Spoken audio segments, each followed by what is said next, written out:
Hey guys, I am sitting at a red light with my rose gold 1940s Omega caliber 265 manual wind, and I thought I'd do a video. So let's talk about that.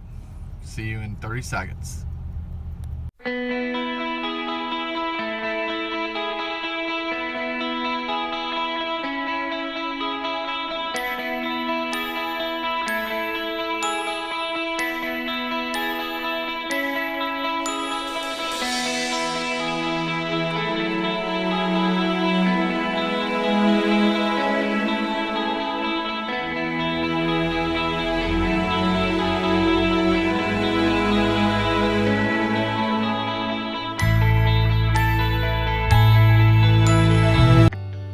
Okay guys, welcome back.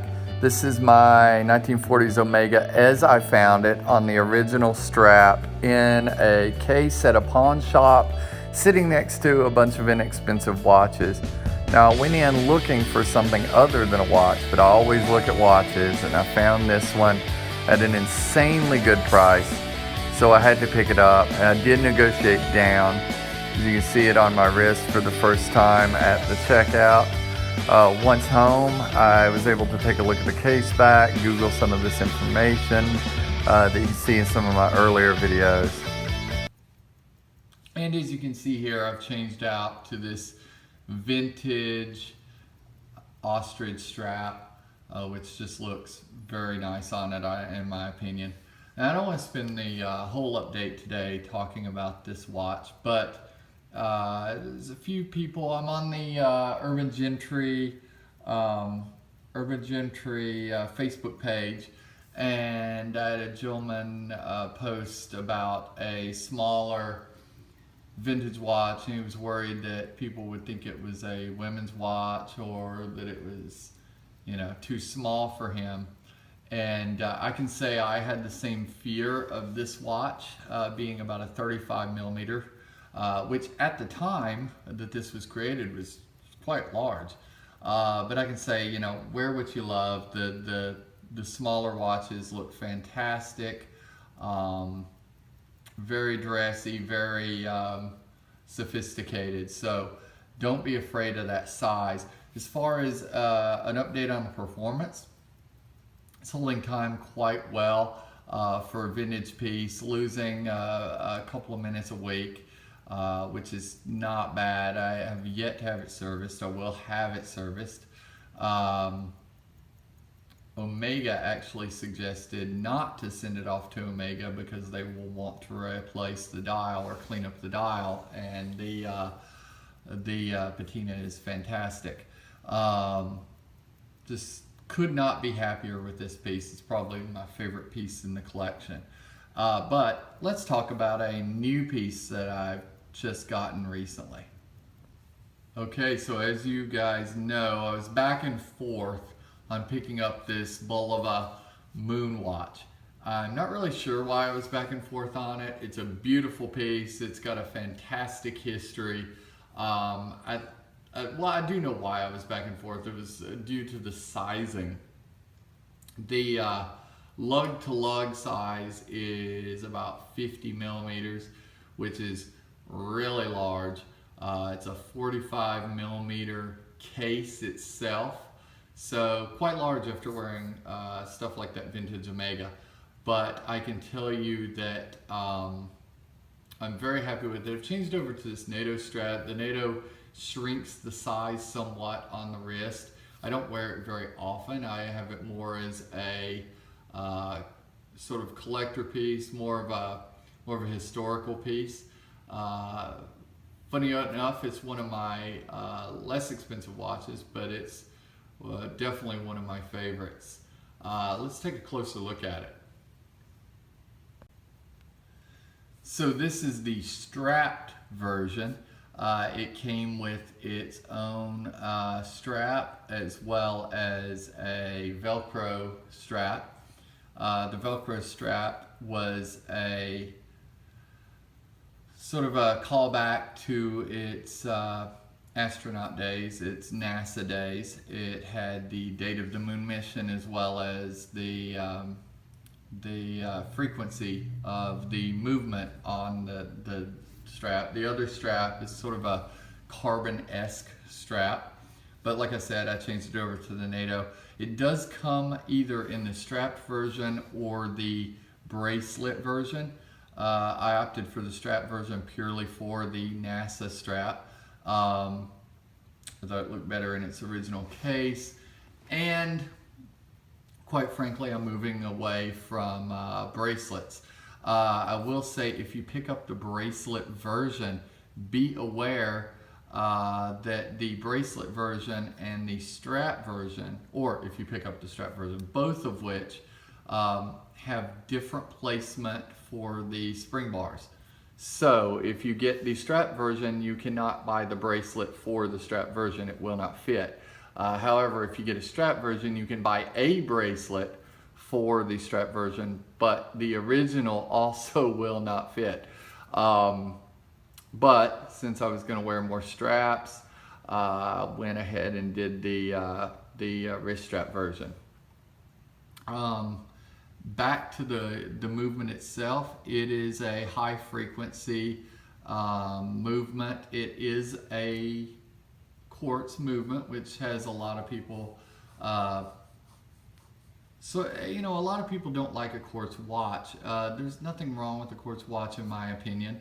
You can see there is a tick of the second hand. The movement of the chrono is super smooth, maybe more smooth than some of my automatics, and we'll look at that in a moment.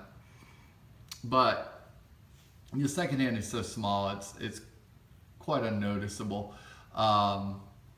The pushers are very smooth and an interesting shape, a lot easier to get to than a simple circular pusher. It is not a screw down crown, it is a pull out, push in crown. But then again, it's also not a dive watch, so that really should not matter. As far as the watch history, this watch was never actually produced for the watch market. It was produced as a one-off for astronaut Dave Scott, and was put along with the Apollo mission in 1971. With him, he carried it along with his NASA Omega, his Speedmaster. And legend has it that the crystal popped out of his Speedmaster and he was left with no watch, so he pulled out his Bulova from his personal belongings and wore it on the finish of the moon mission. Now I have a Speedmaster, I have a number of other watches. Having a crystal pop out is very unlikely. I don't know exactly if that's a true story or not, but it is definitely the urban legend that is widely considered accurate. At any rate, the Bulova was on that moon mission and was on his wrist as he was on the moon and in the Apollo rocket. So it does have that fantastic history. The original was a little smaller than this one. Like I said, this is a 45 millimeter, which is quite large. I almost did not buy it because of that, but I'm glad I did because just the watch itself is just simply fantastic. Let's look at that chrono run real quick, and then I will bid you guys adieu for the day. We're going to go ahead and push this chrono here, chronometer. And you can see that it is a fantastic and very smooth movement. We're going to let that run while we talk. So, Dave Scott commissioned an auction house to sell his watch this last year. I would highly recommend you Google Dave Scott MoonWatch and read all about that. It went for an astronomical price. Very cool. It's quite possibly going to be dwarfed by the price of the newest find to go up for auction this October. My mind just went blank. I apologize. The Paul Newman, but still a fantastic sale for him, and congratulations on that. As you can see, the subdial to the right spins for about 30 seconds and then settles down. The second hand at 6 continually runs. The minute hand at 9 follows the minutes. You can see it's at 1. Just a really smooth movement.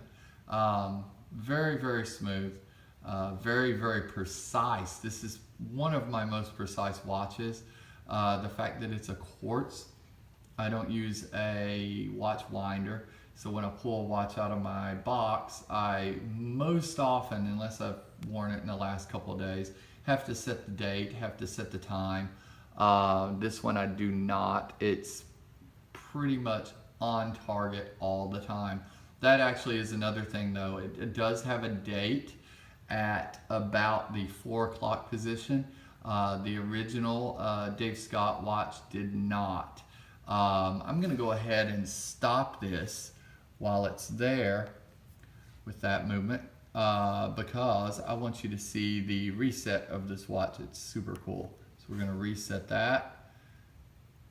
Super smooth. So if you guys are wondering about the tick, tick, tick of the quartz movement, pretty much right there. That's all the tick you get. Beautiful, beautiful watch. Much prettier in person. Well worth the price of admission. It definitely can keep up with watches 2 or 3 times its price. It sits proudly next to some of my Omegas. I have no problem wearing this in lieu of those Omegas.